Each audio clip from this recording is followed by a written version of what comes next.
Here's something to think about. Imagine you get married and you want a divorce. And then 10 years later you say, I want to get remarried. That is exactly what this couple did. After 10 years of separation, they're finally married. Take a look.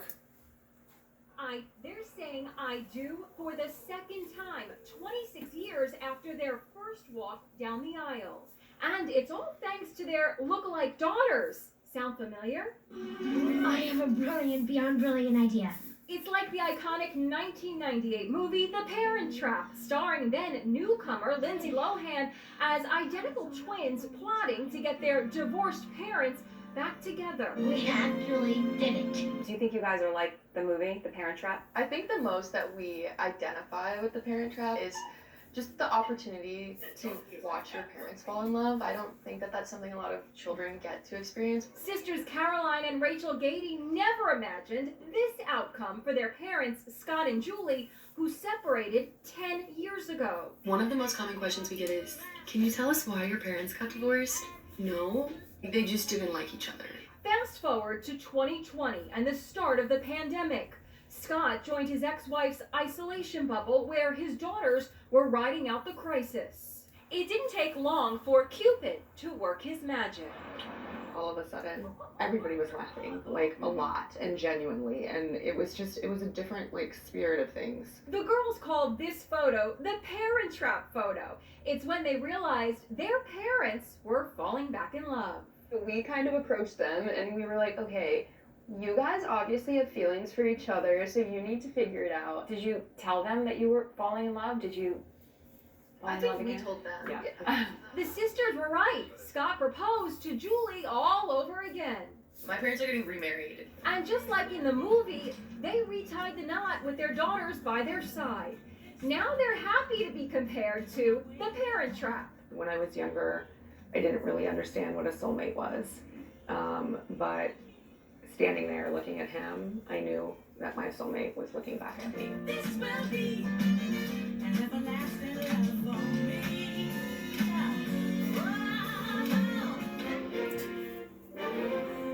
Wow. If you think I might compare this to The Parent Trap, then you're absolutely right. This is in total semblance to the movie. I never watched The Parent Trap, and I never will watch The Parent Trap, and I probably will never get it. We get it in time. But 10 years of divorce and then getting married again, I mean, it's like the real life version of The Parent Trap. And then you realize at the end that all this shenanigans. I never once featured on the Today Show, but we're not going to go through all that shenanigan because we still got a long way to go with the show. Alright, there's now new developments into that Iowa school shooting. If you remember when we talked about, the principal was shot, but now there's new developments into this. The principal, 10 days later, has died.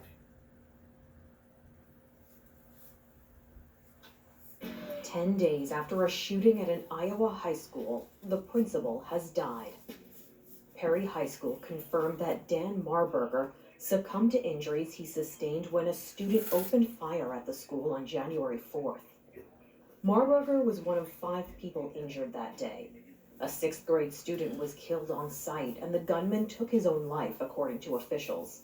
The high school released a statement on Facebook saying, "Our school community is heartbroken by Dan's death, and we are feeling the immense loss of a devoted and caring colleague." Marburger had been the principal at Perry High School since 1995. A GoFundMe page set up for his family says he put himself in harm's way so students and staff could get out of the building, stating, "All of the Marburger family and the entire Perry community will forever be touched by the selflessness of Mr. Marburger." While money collected was going to be used to help Marburger recover from his injuries, the family says it will now be used to carry on his legacy. For Inside Edition Digital, I'm Mara Montalbano. My condolences to the principal and his family. But there's probably more developments to this story, and if there's any more developments, we'll let you know first thing. So when you're dealing with a situation as tough as it is, you gotta basically put yourself in their shoes and sit there and say to yourself, maybe I should do what the principal says. Exactly. The principal is a male role model. The principal is a powerful leader. And that's exactly what happens.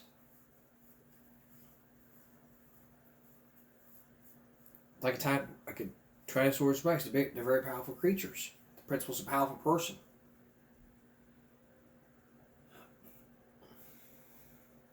That's how it all goes. It's how it all goes. It's all how you look at it. So, any developments in this story, we'll let you know. So,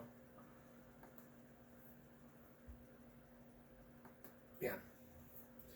Again, my condolences to the principal, and I hope that they'll remember him as a hero, not only the school, but for the good of his community. All right.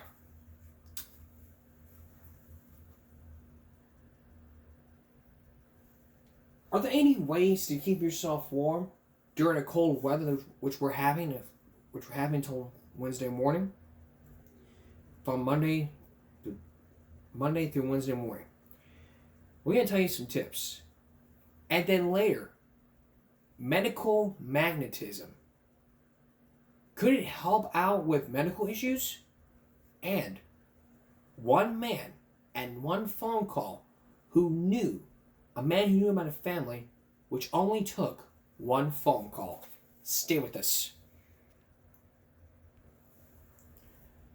It's getting freaking cold here in Texas. The temperature's like in the teens and the 20s. Everyone's probably staying indoors, and everybody's faking sick so they don't have to go to work tomorrow because of that cold. But do you ever think about throwing away the gloves and the jacket to think about other tools you might need to keep you warm besides that heater? Well, there may be some gadgets out there that could help you out. You don't need to throw away that hat and jacket. You might need it when you're going outdoors. Let's take a look. When the temperature gets this low, gadgets like these can help. Check this out from tech expert Steve Greenberg, a boot dryer and warmer. You can preheat the clothes before you go out, and of course when they come in wet, you dry them off. And look at this, it's a self-heating scarf. Just hold the button down, it gets nice and warm. It's got different settings, so depending on how hot or not hot you want it, right. But this will keep you nice and toasty, and you gotta keep your neck warm. These are rechargeable heated insoles, operated by remote control. If your feet are cold, you're cold. Right. You put these in your shoes, you've got a remote control right here, so you can up the heat or lower the heat, and you preheat it, you pre-charge it ahead of time, and it really does keep your feet nice and warm. For drivers dealing with the freezing weather, consider this checklist of necessary items to have in your vehicle. You need a flashlight and you need spare batteries. Audra Forden is founder of Women Ought to Know. You absolutely need to have a blanket or something to keep you warm. You need gloves, you need a hat. You need some small tools.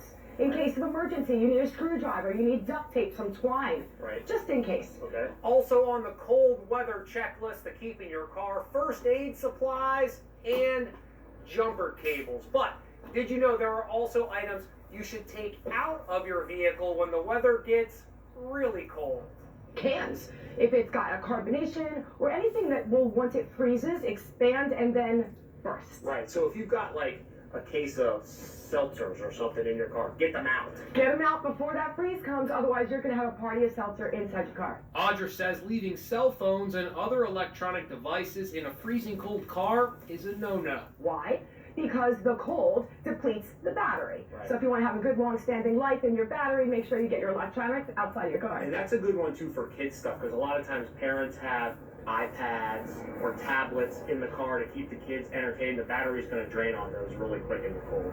That's a good one. Great tips for dealing with this brutal winter cold. And those tools can really come in handy when you're out in the cold. And speaking of that cold, if you did not realize, like I said before, there is some cold happening here in Corpus. And it's going to end by Wednesday morning. So I'm depending on my good friend Alan Holt to let me know about what's going on. So Now, there are ways to keep yourself warm in the community. You have homeless shelters. And the Salvation Armies are packing up warm meals for individuals that are staying in these warming shelters. Welcome back. We'll get to those in just a minute. Welcome back. The Salvation Army of the Coastal Bend extra busy this afternoon as they did more than keep those in their nonprofit warm and fed, but also fed another organization. Volunteers there, along with staff from the city of Corpus Christi, came together to prepare over 120 warm meals for those staying at the Mother Teresa shelter. The plates were then dropped off to ensure those at the shelter were guaranteed a warm dinner. We're doing this today, tomorrow, and the day after. As long as the weather is like this, we are doing it. The Salvation Army opened their doors at 7 this evening to keep 60 extra bodies warm during the inclement weather, and they'll do it again tomorrow. And Wednesday. Now, what about all those warming centers that we just talked about? Well, the city of Corpus Christi is finding some overnight. And you can find some at your location here in Corpus Christi. So how do you know which one to find? Here's Lexus Green. Lexus Green live tonight from the Corpus Christi Gym, the city's newest 24-hour shelter. Lexus, what can folks expect if they head there tonight? Hey Rudy and Leslie, things are definitely heating up here at Cabinets, which has been turned into a 24-hour refuge center. Now you asked to see what it's like, and we're going to show you exactly that. So their doors did open at 6 p.m., but we saw people starting to come in as early as 5:30, and they were welcomed in with welcome arms. They were given a comfort kit, which has some basic toiletries, a blanket. Then they're given a cot, which you can see over here. They can make themselves comfortable. They tell me that they think that they can fit about 100 cots here inside of this Cabinets gymnasium. There's already people starting to line up inside. They've got snacks, free food, free snacks, even some warm pizza. Now you can see over there, they're just, helping themselves and staying warm, getting out of this brutal heat. And there is a lot of familiar faces here inside of the gym. City Manager Peter Zanoni, actually one of them, and we're going to catch up with him so he can kind of talk about this first of its kind warming center. Peter, how are you doing? Staying warm? You're telling me that this is the first of its kind. That's awesome. Y'all have done amazing with the 15 shelters. How is this one different than the other warming centers? Yeah, so this provides coverage tonight all the way through Wednesday, and people can come in and drop in if they want. We have food here. This is a place for working families, seniors, persons that don't want to use the services that a homeless shelter will offer. So we have a lot here to offer. You can stop in or you can spend the night. This opened today at 6 p.m. and it'll be open till noon on Wednesday. And like he mentioned, it's hybrid, so those warming centers are open during the day, and then normally you would go to the shelter for overnight, but this is a hybrid. It's really cool. Right, this is the first time we're doing this, so it's open continually. Like you said, our shelters stay open from 8 to 6, and then you have the homeless shelters that take care of homeless persons in the overnight hours. This does both at the same time, same location. There's food here, there's medical services from our fire EMS in case somebody needs medical assistance. We have a lot of staff here, and we're looking forward to trying this out for the first time. We're here at Corpus Christi Gym on Saratoga, so we welcome persons to come in. It's free, and we have a lot of city staff here to help our community. I was just about to ask you that. Yourself, the mayor is about to be here. We've got the fire chief. What is the message y'all are trying to portray, that the city is, really backing this new effort? Yeah, the message is the same that we've always had, which is we care. We care about our community, especially in times like this where the temperatures, the feels-like temperature will be down to 14 degrees. Our city is a compassionate city, and we put resources to help our community in times of distress like this. Well, thank you so much for joining us. And you heard him. This is going to be ongoing, continuous overnight into Wednesday at noon. So if you yourself or your family can't make it out to those other warming centers, Cabinets Field is the place for you to go. Everyone stay safe, stay warm, and stay off those roads if you can. I'm going to throw it back to you guys in the studio. All right, Lexus, thank you so much for that live. That's great. That's common sense needs to be raised. Thanks, Lexus. And thank you, Bills, and thank you, Peter Zanoni, for raising some common sense.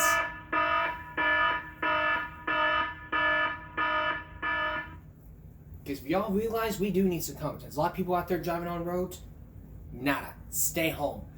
You want to walk in the cold? Hey, go find yourself a warming center.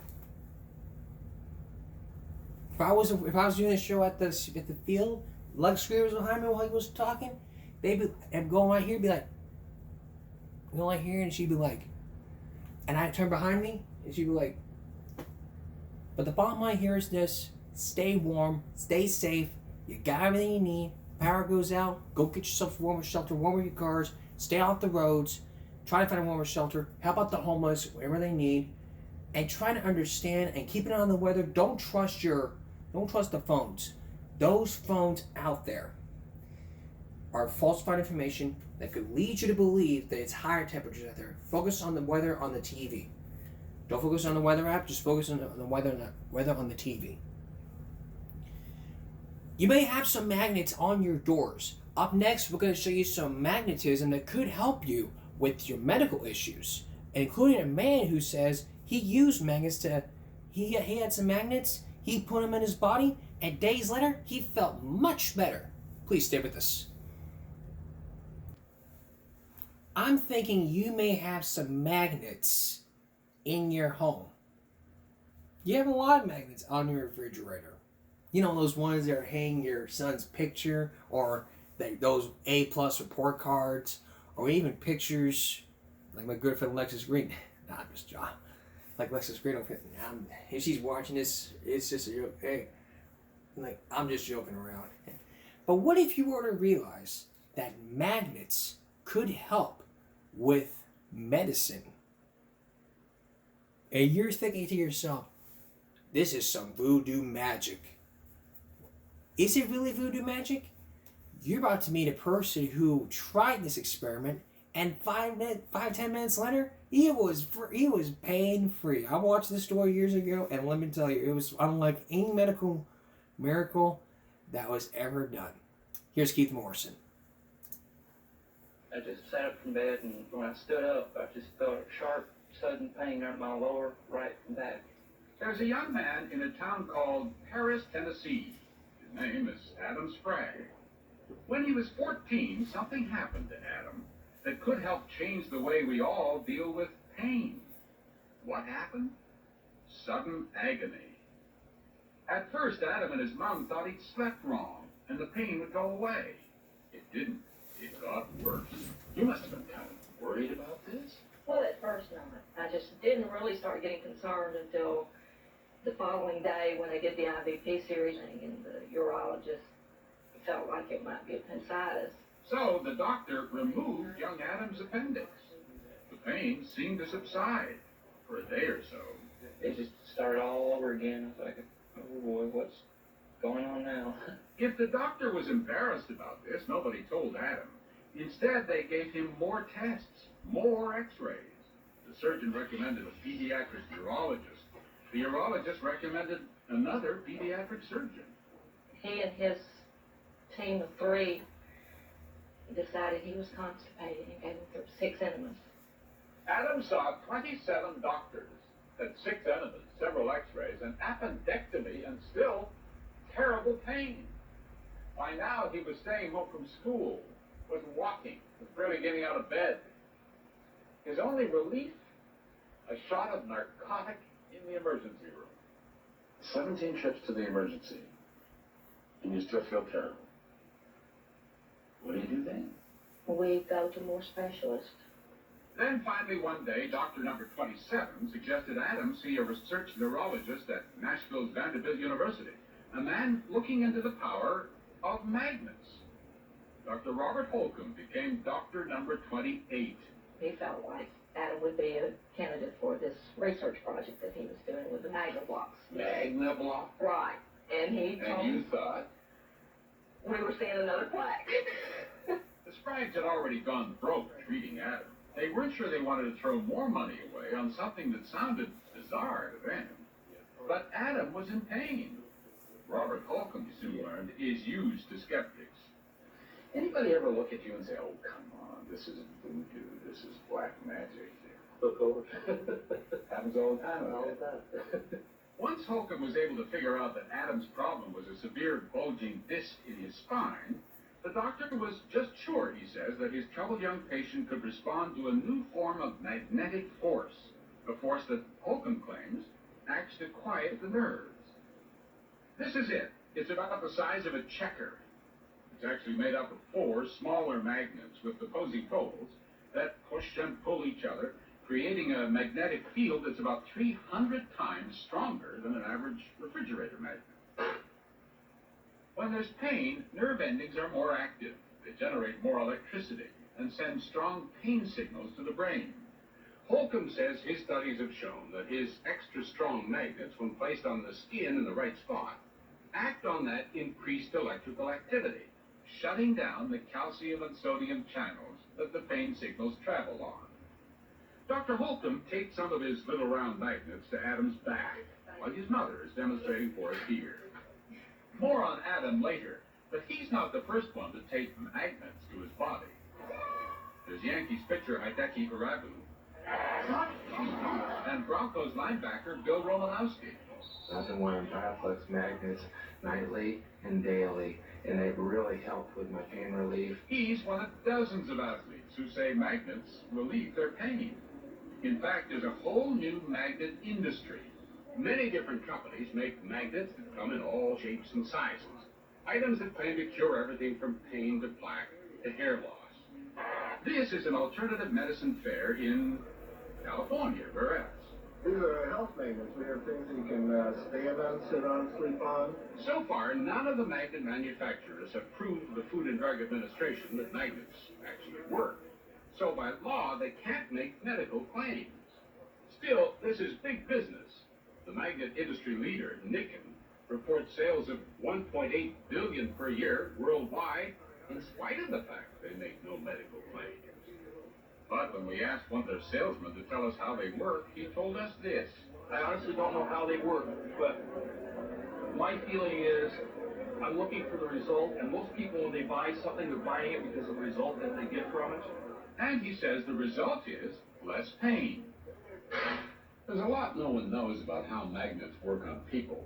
What we do know is that forms of magnetic therapy have been around for thousands of years, but they have never been accepted by the medical establishment because the American Medical Association says there is little evidence that something you rub on your back, or this heavy magnet here, or a belt to put around an aching joint, that they actually work. Many doctors believe that if magnet therapy seems to work, it's because the people who use it believe in it, and that what's really at work here is not magnetism, but the placebo effect. Dr. Jack Berger runs the pain clinic at the University of Southern California's Medical Center. The experience that we've had with the few patients we've tried them on has not been successful. But Robert Holcomb's experiments have taken magnetism in a whole new direction. Is Dr. Berger interested? Yes, he told us, but very skeptical too, and far from convinced, he said. With magnet therapy, we just don't know yet. It is interesting and provocative, and I think deserves further study. And that's exactly what Holcomb says he's determined to do. He says his ideas about magnets will have to be proven to the medical establishment. So he spent more than a decade on scientific research supported by Nashville's Vanderbilt University, developing his particularly strong magnets. He has submitted his findings to other scientists and reported his results in medical journals, none of which mattered to Adam Sprague. He was in awful pain as they taped those magnets to his crippled back. What happened? About 5-10 minutes later, I was basically pain-free. Come on. Holcomb says after a few months with the swelling gone, Adam's disc slipped back into place, though experts say most do, even if you do nothing. Whether it was the magnets or just the passage of time, 2 years later, he's once again a normal, sprouting teenager, pain-free, full of life. Are you sure that it wasn't just, once he knew he was getting some sort of treatment, he felt better? He had been administered a lot of treatments, including an appendectomy. If it was a placebo effect, maybe the appendectomy should have cured him of black eye. Holcomb says his continuing experiments have shown the pain-blocking mechanism in the magnets can be at least as effective as a shot of morphine. These days, Adam has a new nickname. So start calling me, hey, Magnet Boy. His mom has a new cure-all. not just for muscle pain, but sinus headaches and all her son's bumps and bruises. We'll reach for the Magnavox probably as often as we would Tylenol. Now, how much more research do you have to do before you understand fully what this is all about? Probably a lifetime. I think it very easily becomes a new frontier in medicine. If that's the case, then we have a long way to go. Recent research out of Baylor College of Medicine found some of those who may be helped by magnets are former polio patients. Many now suffering from symptoms years after recovery say the treatment seems to offer relief from pain. In 5-10 minutes. Go now in the next 5-10 minutes. We'll make your pain free with some magnets. Put some on your back. Put some on your groin. Your groin hurts. Whoa. We'll put some magnets on it. You feel much better. Magnets on your face. Face hurts. Ow, my face. Magnet. Oh, I'm feeling a lot better. Your gut. Oh, God, my stomach. I won't be able to eat no more. Put some magnets on. Now I can eat whatever I want. Now look, I'm not making a joke out of this, but this is a very good study. There's no need to raise some common sense and make a joke about it. This is a very, very good study. And if you were to look into this study, if you were a scientist looking into this study and be like, hey, I found a miracle, you would show them this story, and you would be the scientific hero. I mean, Bill Nye will bow and kiss your feet. Even Lexus Green, jokingly, would bask in your glory. Praise the Lord. Praise the Lord for magnets. Amen. I'm just making a joke here. That's how I would imagine if I was doing this at the warming center and Lexus Green saw me and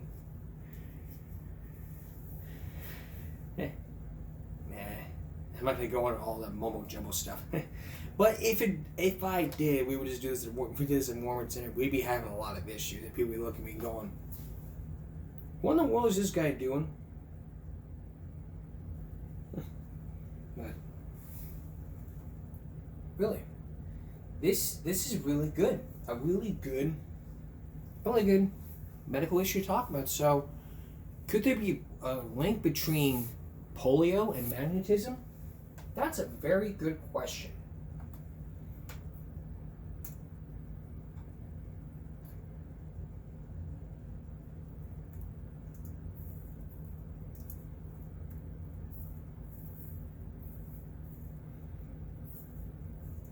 Let's find out. This was cited from 1997 in response to pain studying magnetic fields. To determine, design, double-blind of this, the intervention of this. I mean, this was the results. Patients who received the active device experienced average pain score decrease of 4.4, negative 3.1. The conclusions: the application of the device was limited to some negative fields 500. Goss over a pain trigger point results in significant and prompt relief in the pain post-polio subjects. So, could this be a new link? Could this be available in most doctor stores? It could be, but if it does, we'll let you know. But coming soon in this broadcast, we're going to introduce you to a man who brought in new research almost 20 years ago between mercury vaccines, fish, and autism. That's coming up sometime this week. But we have a very special story to talk about. Imagine not finding out about your long lost family, but then you get a phone call from the state. Next, this man got a phone call from the state social worker, and what the state told him was all belief. Stone Phillips with a story of family ties. Stay with us. Now a story about family history, binding ties, and a real family reunion that you may have never seen. What did you know, and when you know it? Those are questions that were often asked by investigators. But the man you'll meet tonight, those were questions about where did I come from? Did I even knew my family? Who was I? If you never knew your family, this may be the story for you. Again, for the men you're about to meet, it was a touching family union that would tie the bind and have a family united forever and ever. It all began with one phone call. Here's Stone Phillips. December 30th, 1998. Phone rang, and it was a lady with the state of Connecticut, and proceeds to, ask me some very personal questions as to my identity, as to, making sure that I am Gary Clark. The state worker had her man, and when Gary Clark hung up the phone and told his children what he had just learned, his 16-year-old daughter Rachel asked him some questions he will never forget. Who are you, Daddy? Are you Gary Clark? Who are you, Daddy? Who are we? Until he got that phone call, Gary Clark's only identity problem was being mistaken for the governor of Minnesota. With that shaved head and larger-than-life presence, he looks, talks, and flexes just like that famous former grappler, Jesse Ventura. But these days, Gary is wrestling with a more fundamental identity problem.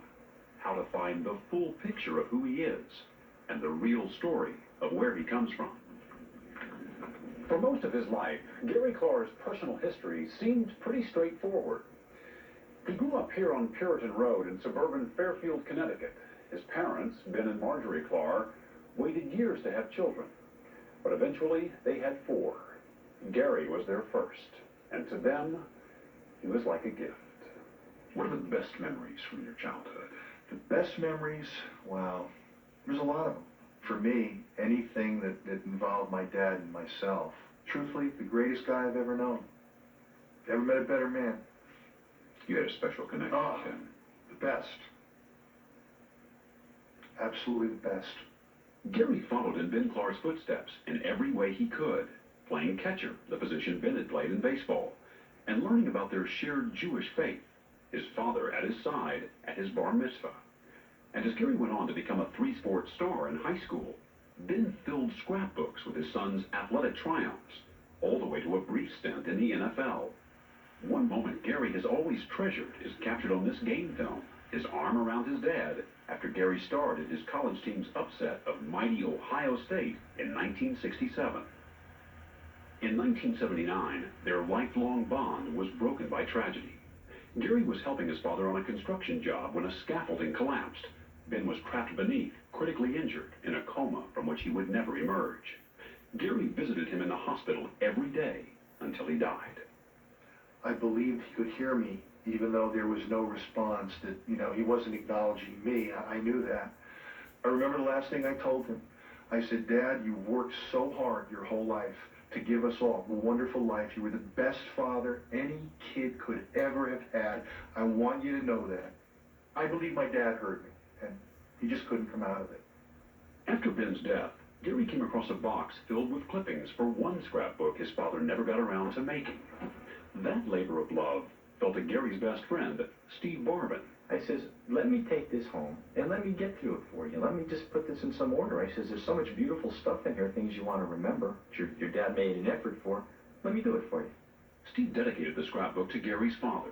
He knew just how close they'd been. Steve's friendship helped fill the void Ben Clark's death had left in Gary's life. And for Steve, who'd never had any brothers or sisters, Gary filled a void too. Some people you meet in life, they're good friends, best friends, but it was closer than that. And I think what happened over time was that he was like, and being an only child, he was like a big brother to me. And even as Gary switched from a career in sports to acting, Steve continued to collect mementos, becoming almost an archivist of Gary's career. From Broadway to TV to small parts in films like Married to the Mob. Looky here, Bless. Big, and for fans of horror movies, a memorable role in Day of the Dead. Bang! You're dead! But the simple plot line of Gary Clark's life suddenly became very complicated with that phone call 2 years ago. Initially, Gary was confused because the caller said she was from the Connecticut Office of Adoption Services. My wife and I have 3 lovely, healthy children.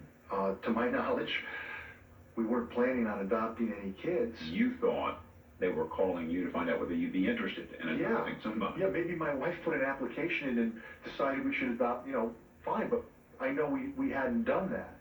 The state caseworker was about to drop a bomb. She says, do you have a chair nearby? I said, yeah. She says, well, why don't you sit down? She says, I have something to tell you. And just like that, she went into the whammy. I mean, the brick between my eyes, right in the forehead. She goes, do you know you're adopted? I went, huh? This was a bolt from the blue. A bolt from the blue. Never had any idea. There was never any indication that I was anything other than the blood of Benjamin and Marjorie Clark. After a lifetime of knowing exactly who he was, 51 years of certainty, Gary Clark suddenly felt certain of nothing. Did it make any sense to you? No, not at all, Stone. I never had a premonition. I never had a dream. I had no idea growing up that I was adopted. The caseworker explained that her phone call was part of a medical search by one of Gary's birth sisters, a woman who'd been adopted by another family. She said, Gary, I've done over 4,000 of these in my 25 years working for this department. I've never seen a case like this. And then she proceeded to tell me basically that I was the 7th child of 13. 12 of those 13, now adults, were still alive. 8, including Gary, had been given up for adoption in southern Connecticut. The caseworker began to draw him a new family tree, uprooting everything he'd taken for granted about his life. But once she'd started, Gary didn't want her to stop. Okay, keep going. Let the story unfold. Tell me what it is I need to know about my life, where I really came from. He'd been raised Jewish in the suburbs. Where he really came from was a Roman Catholic couple who lived in a public housing complex and over 18 and a half years had 13 children. The caseworker told Gary that both of his parents had died years earlier, but there was some information she could share. On one of the records, it says of your birth parents. Right. Parents are resigned to their life's situation, which I took to mean one of deprivation. There was no money. There were problems. It was a very dysfunctional family. The revelations were piling up in numbing succession. The parents who had raised him were not his birth parents. The blood that ran in his veins was not theirs. But if Gary felt he had lost something, he was about to get something in return. I said to her, I have a friend. He told me he was adopted, and therefore, it can't be a bad thing. I know somebody who's adopted. He's a squared away guy. He's my best friend. So now I'm adopted too. We share something and we're best friends. And she stopped me. And she said, who's your friend? And I told her. And she immediately said, do you have his phone number? I said, if you are going to tell me, and I just locked into this. This was like one of those feelings that you get. I said, if you're going to tell me that this particular gentleman who I've known as my best friend for almost half of my life is my brother, you would be giving me the greatest gift in the world. 20 miles away, Steve Barvin, the man who had painstakingly assembled that scrapbook, Gary Clark's best friend for almost 25 years, came home to a message on his answering machine. It was from a woman who said she worked for the state of Connecticut. And I'm thinking, geez, what the heck did I do? It's the end of the year. Is there something with taxes or whatever's coming up? So I called the number, and I had a woman who was on the phone, and she asked, are you sitting down? Like Gary, Steve found himself a seat. He had always known that he'd been adopted. He had just never given much thought to his birth family. But even if he had, nothing could have prepared Steve for what the caseworker was about to tell him. She said to me, you're one of 13 children, brothers and sisters. And I said, wow. And she said to me then, there's something else I have to tell you. And I'm thinking, my God, what the heck else can there be? She says, I have something to ask you. Is there anybody that's very, very close to you that has ever said to you, you're so much alike and close that you could be like brothers? Steve didn't hesitate. I said to her, are you telling me that Gary Howard Clark is my blood brother? Of all the people I knew in my life, there's not one person that I could say said to me, you know, we're close, we could be like brothers, this, that. He'd be the only one. And when I said that to her, she said, yes, he is. And I said, I can't believe this. And before the day was over, Steve Barvin was on the phone with his best friend and big brother, Gary Clark. His first words are, hey, Gary, do you believe this story? Disbelief, shock, joy? What words could capture their feelings at that moment? 25 years of friendship that began with a chance meeting in a bar had been affirmed in startling fashion. As much as it blew me away, it's like, well, it kind of like went, it makes sense. I can't explain it. There was something there I can't put my finger on that I really like this guy. I saw a goodness in him. I said, this is really a good guy. He's just a great guy. I want to know this guy. Looking back, the two men could marvel at the closeness of their relationship. 10 years earlier, Gary was best man at Steve's wedding, and for years, their wives teased them about just how close they were. My wife, Carolyn, God bless her, used to say, you know what? You guys could have been twins and come out of the same egg. You talk alike. Your voice inflections are alike. Sometimes you'll finish sentences. You think alike. You could have been brothers. Could have been brothers. Absolutely. And remember how Steve had collected all those mementos from Gary's career? Well, take a look at the inscription on this photograph in Steve's study from 1988. Years before they knew they were brothers, Gary had written, "A guy could have no better friend. You are truly my brother." It was almost as if the secret had been lying in plain sight all along. It was a great joy and a love for us to find that out. But I think there was some cosmic thing that maybe we had known this. It wasn't like best friends finding out they're brothers and while we're closer, we'd always been that close to begin with. I said, Stephen, I loved you as my friend. I love you as my brother. Nothing's changed. So how do you answer your daughter Rachel's question? Yeah. Who are you really, Daddy? Well, who are we really? I say to my daughter, I say to my kids, you are who you are. You're a Clark. My mother and father are Ben and Marge Clark. That's my nurture. That's where it comes from. The other part is my biology, which is very important. It's important for me to know. But it's not really, particularly my children. It's not really them. My kids are me. And I'm Gary Clark. I'm glad they are. It's a very complicated question. As you're about to see, that is one colossal understatement, because that caseworker from Connecticut wasn't finished with Gary just yet. Just when you thought it couldn't get any weirder. Just when I thought it couldn't get any weirder. It wouldn't have gotten any weirder if the social worker never even stopped talking. When we come back, there's more to Gary Clark than meets the eye. You'll get to hear more about the family tree that the ties will bind in the knot. Stay with us. Returning on to our story. Gary Clark has just found out that he was adopted by one of 12 children. But what he did not know is that his best friend was actually his brother. After all these years, Clark was about to learn more about the family tree that he had. Here again, Stone Phillips.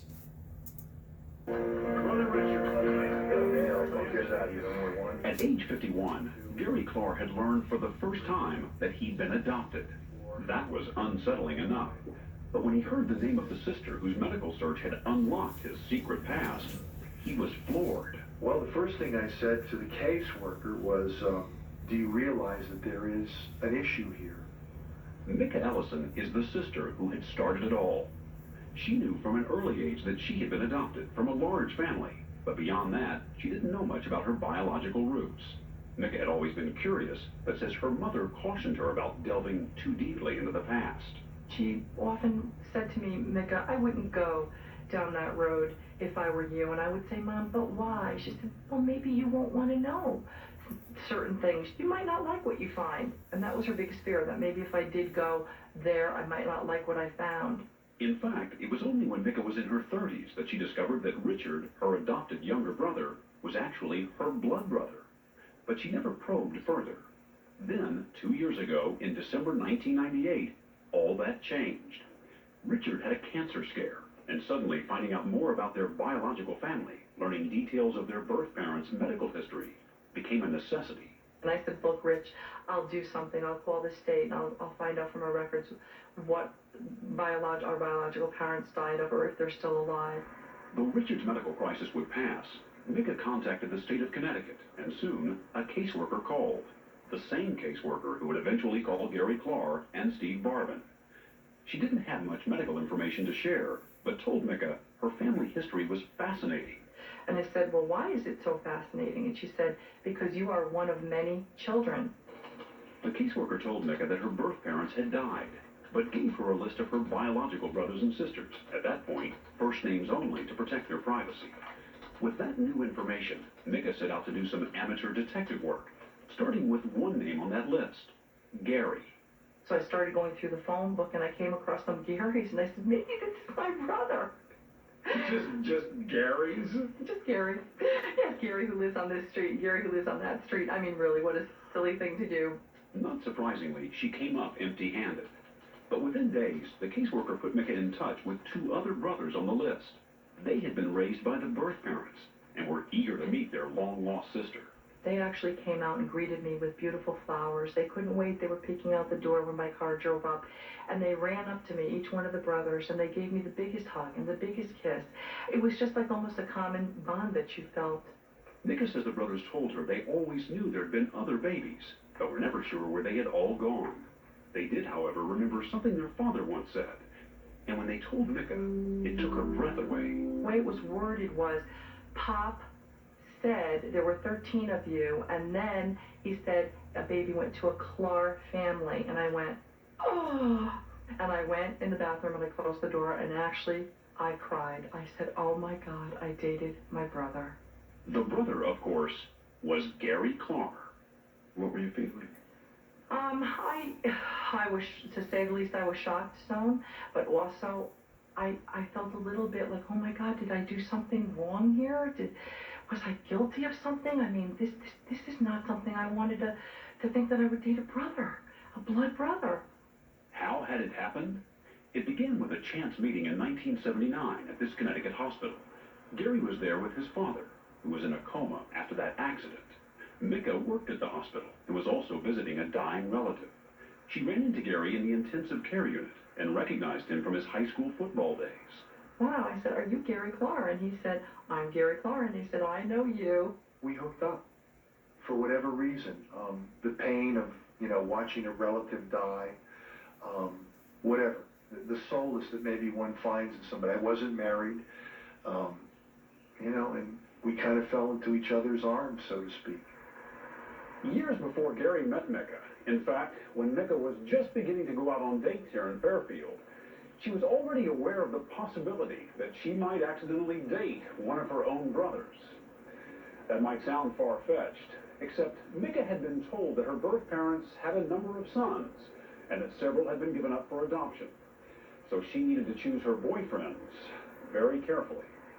You had a rather unusual first date question that you would ask the guys that were interested in taking you out. Are you adopted? That was always my first question. I would say, are you sure you're not adopted? Because you knew there were some yeah, some brothers out there. There were some brothers out there in the area, yes. Gary Klar had to pass that little test too. When he came calling, it was Micka's mom who popped the peculiar question. She said, Gary, are you adopted? And he said, no, I'm not adopted. And she said, okay, just fine. And we continued to date. And at that point, he had no idea. He had no idea. And I had no idea.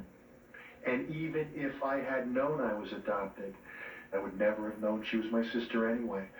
So, whatever great taboo that would be in this society we live in, you couldn't have known. There's no way. Did you feel a connection with her? Well, I think the connection I felt with her was one of empathy, of being in a hospital. I mean, was there a bond like there was between me and Stephen? No. It wasn't that deep. It wasn't that heavy. You could have fallen in love. Oh, you could have gotten married. Absolutely. You could have had children. Yes. My wife's joke about that is we could have had squirrels for kids. After dating for several months, Gary and Micka went their separate ways. Micka went on to get married, as did Gary.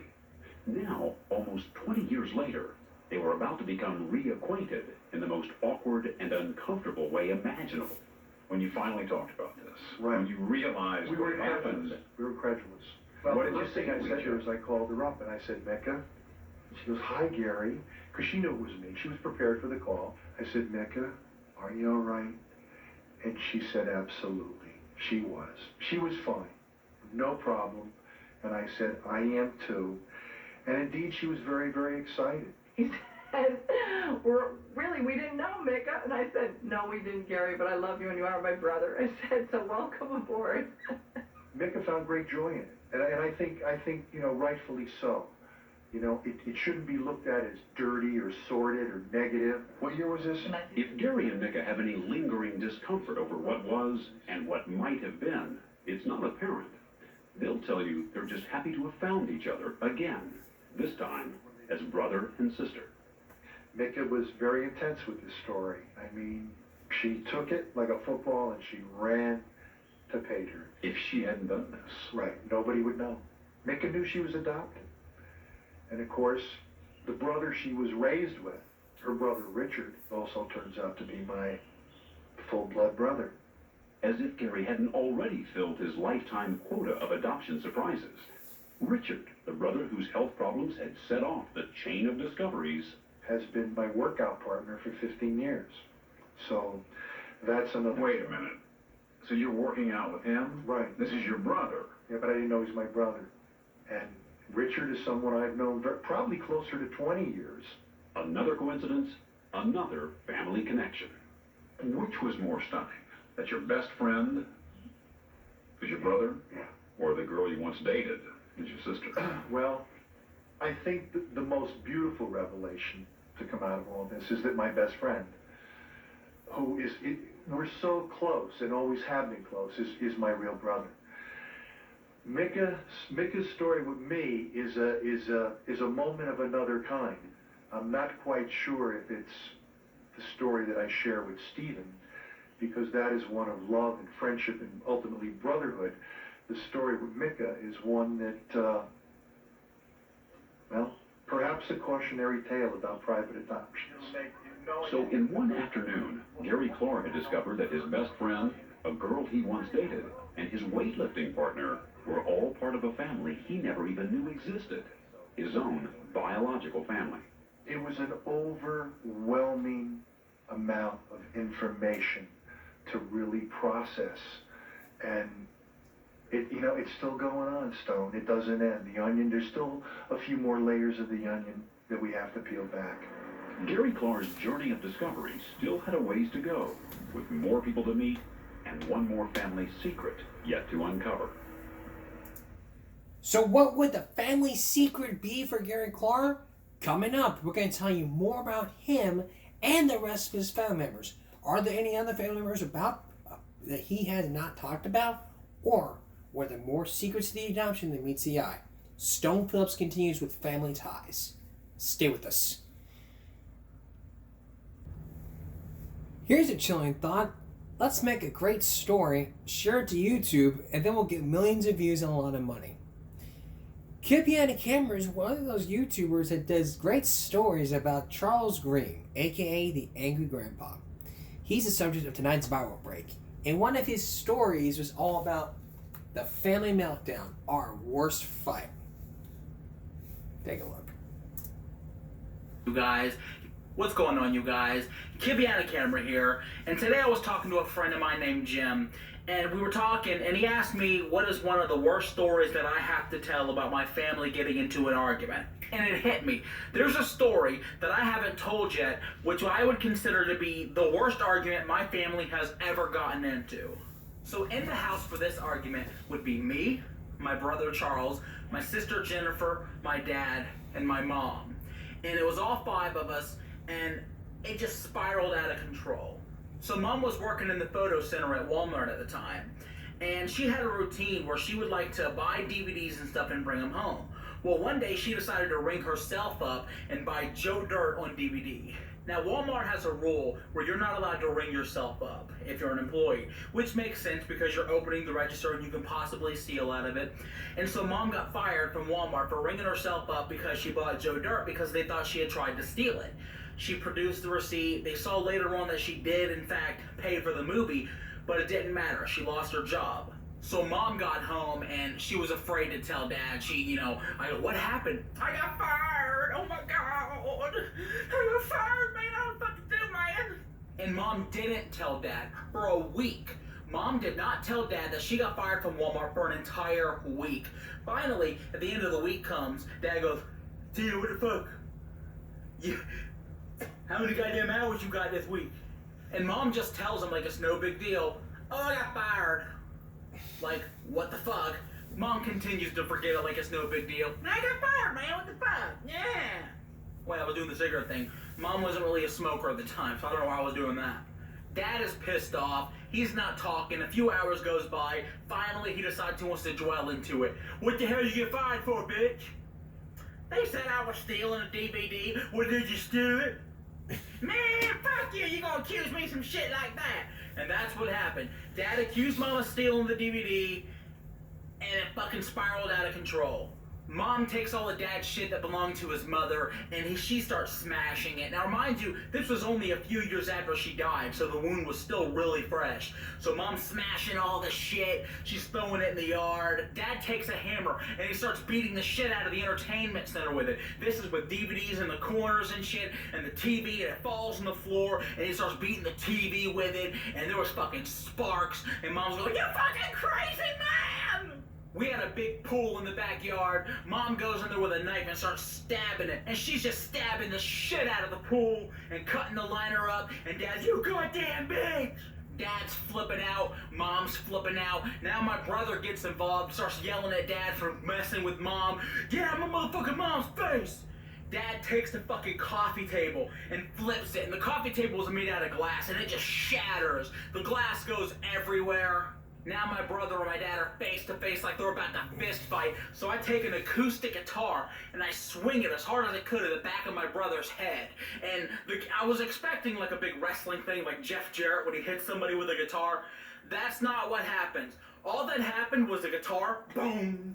It makes a loud noise, it cracks like a piece of it, and the guitar separates from the neck and it's just hanging there. And my brother goes, ah! He gets up off the ground and decides he wants to beat my ass, so he picks up this glass candy dish filled with candy, and he throws it at me. I duck, and it hits the wall and explodes. Mom and Dad are at separate paths at this point. Mom's going, I'm moving to fucking Charleston. I want a divorce. Good, bitch, get the fuck out of my life.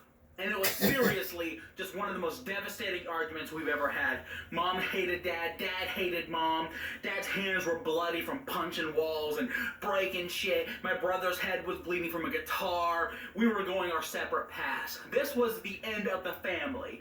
This was the first time that we're in an argument where I said, family's over. We have no more family anymore. We're all going to be separated at the end of the day. When it was all said and done, the fucking kitchen window was busted out. Dad had thrown everything out of the refrigerator. The glass table in the living room was destroyed. My guitar was broken, glass candy dish on the ground. The pool was spewing water all out of the lawn. The entertainment center in shambles on the floor. And what happens next? Dad and Mom go to the room, and 10 minutes later, we're leaving the house to go eat Chinese for dinner. I don't know what happened in that room, what happened in the discussion, but Mom and Dad were in there for 5 minutes. They came out, get your shoes on, we're going to Chinese. Get your shoes on, we're going to Chinese. Wow. Well, we're now out of time, but Gary Clark's going to have to continue tomorrow. We're going to hear more from Gary Clark, his family, and for the first time, you'll get to meet all the members of his family as they sit down for a one-on-one interview. Family Ties will continue tomorrow on a short episode of Give Me a Break Tuesday. So that's all for this edition of Give Me a Break Monday going to Tuesday. We'll see you again tomorrow for a very short episode of Give Me a Break Tuesday. For all of us here at YouTube and Give Me a Break, stop bullying, speak up, concentration, not strength. Your body, your choice. No jaywalking. Good night.